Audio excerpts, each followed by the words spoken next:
1993 में बनी है Dixon technology. Electronic contract manufacturing का कारोबार करती है और company lightning, TV, mobile set top box वगैरह सब कुछ बनाने का कामकाज करती है। 17 प्लांट्स हैं कंपनी के इस वक्त जो आपके लिए। आइए, मैनेजिंग डायरेक्टर कंपनी के हमारे साथ कार्यक्रम में शामिल हो रहे हैं अतुल बी लाल साहब, जो बिट्स पिलानी से मास्टर्स ऑफ मैनेजमेंट साइंस कर चुके हैं और 30 साल से ज्यादा का गहरा अनुभव उनका इंडस्ट्री का है। अतुल लाल साहब, बहुत बहुत स्वागत है सर, धन्यवाद जी बिजनेस के लिए समय देने के लिए। आपके नतीजे आए थे 30 मई को, नतीजे बड़े बड़े दमदार रहे हैं। साल दर साल आपने 40% की ग्रोथ आय में दिखाई, कामकाजी मुनाफा 48% बढ़ा, मार्जिन 4% पे मेंटेन भी किया और मुनाफा भी 42%। लेकिन उसके बावजूद स्टॉक में थोड़ी सी गिरावट, थोड़ी नहीं अच्छी खासी गिरावट देखिए। एक चिंता जो बाजार को रही, उसी पर मैं शुरुआत करना चाहता हूं। आप जिस तरह का कैपेक्स प्लान कर रहे हैं और जिस तरह की आप डेट लेने की बात कर रहे हैं, उसको लेकर बाजार की थोड़ी चिंता है कि शायद कंपनी पर कर्ज बढ़ जाएगा, कैपेक्स बड़ा करने जा रहे हैं। जरा उसको क्लैरिफाई करें सर, क्या कंपनी का इरादा है और जो आपके निवेशकों की चिंता है उसे कैसे दूर करेंगे?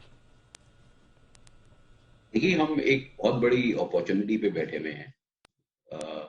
उस अपॉर्चुनिटी की वजह से ही इतनी सिग्निफिकेंट ग्रोथ कंपनी के रेवेन्यूज और दूसरे फाइनेंशियल मैट्रिक्स में आई है। हमारा रेवेन्यू पिछले साल 6,400 करोड़ से 10,700 करोड़ बना है और 10,700 करोड़ से 16 से 17,000 करोड़ का टारगेट इस साल का हमने लिया है। ये इसलिए क्योंकि हम एक लीड पोजीशन में हैं इस इंडस्ट्री में और इंडस्ट्री एक इन्फ्लेक्शन पॉइंट पे है। आप इस ग्रोथ को सपोर्ट करने के लिए कैपेक्स को फ्रंट एंड करना है और करा है। पिछले साल हमारा कैपेक्स करीब 400 करोड़ था और इस साल का जो हमारा कैपेक्स प्लान है वो करीब 340 करोड़ का है। आप अप्रिशिएट करिए कि इस कैपेक्स के बावजूद जो हमारा नेट डेट टू इक्विटी है वो सिर्फ 0.1 है। और मैं सबको, सारे स्टेक होल्डर्स को एश्योर करना चाहता हूं कि नेट डेट इसी रेंज में रहेगा। जो सबसे अपर बैंड है वो 0.25 है। सिर्फ 130 करोड़ का नेट डेट है और हमें पूरा विश्वास है कि जिस तरह का हम कैश जनरेट करेंगे, हम इंटरनल एक्रूवल से ही इस साल के कैपेक्स को फंड करेंगे।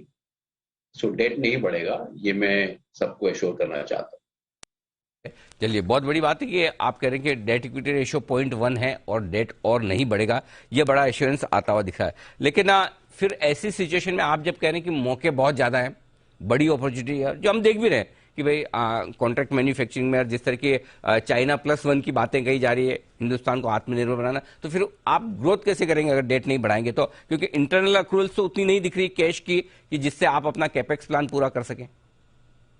नहीं, प्लीज बी रेस्ट एश्योर्ड जी, जो हम कैपेक्स कमिट कर रहे हैं ओके, से इस साल ही करीब 55 से 60% की ग्रोथ आएगी और आते सालों में 25 से 30% का CAGR रहेगा। ये पूरी बजटिंग हो चुकी है और डेट को संभाल के ही उसके साथ साथ इतनी बड़ी और सिग्निफिकेंट ग्रोथ कंपनी की रहेगी। ये बहुत बढ़िया बात है। कैपेक्स प्लान आप बरकरार रखेंगे और डेट बढ़ेगा नहीं। अब सर आइए, जो दूसरी चिंता इंडस्ट्री की है वो खाली आपकी अकेले की नहीं है। रॉ मटेरियल कॉस्ट सब जगह बढ़ रही है, पावर कॉस्ट बढ़ रही है, ट्रांसपोर्टेशन कॉस्ट बढ़ रही है, बाकी कंपोनेंट की कॉस्ट बढ़ रही है। क्या आपके लिए भी वो चुनौतियां हैं? यदि हाँ, तो आप इसका मुकाबला कैसे कर रहे हैं? कॉस्ट कुछ कम करने के उपाय हैं या प्राइस बढ़ा रहे हैं?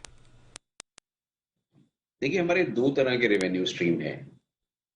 एक है प्रिस्क्रिप्टिव, जिसको हम OEM रेवेन्यू स्ट्रीम कहते हैं, और हमारा 80% रेवेन्यू इस पर्टिकुलर रेवेन्यू स्ट्रीम से आता है।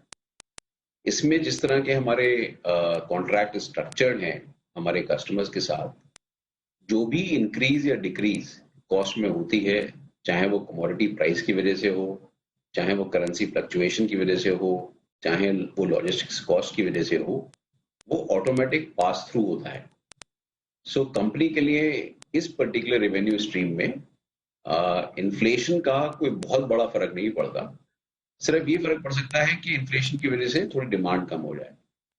जो हमारी दूसरी रेवेन्यू स्ट्रीम है, जो मेनली हम वॉशिंग मशीन और लाइटिंग का काम करते हैं, उसमें इन चीजों का फर्क पड़ता है। मगर वो भी कॉन्ट्रैक्ट्स में रजिस्टर इंक्लूडेड है कि जो भी पास इंक्रीज होगी वो पास थ्रू होगा, मगर उसमें एक लैग आता है। और उस लैग की वजह से 1, 2, 3 क्वार्टर में मार्जिन पे प्रेशर आता है। तो अक्टूबर दिसंबर क्वार्टर में वो प्रेशर आया था। टू अ लार्ज एक्सटेंट हमने जनवरी मार्च क्वार्टर में वो पास ऑन किया और वो मार्जिन हमारे थोड़े to a large extent restore हुए। तो इस बिजनेस का ये नेचर है। हाँ, जो आप दूसरी बात कर रहे हैं, ये कॉन्टिन्यूस फोकस है कंपनी का, कॉस्ट को कंट्रोल करना, प्रोडक्टिविटी को सिग्निफिकेंटली इंक्रीज करना, ऑटोमेट करना, मैन्युफैक्चरिंग एग्जीक्यूशन सिस्टम्स को इम्प्लीमेंट करना, उस पर कंपनी बहुत काम कर रही है।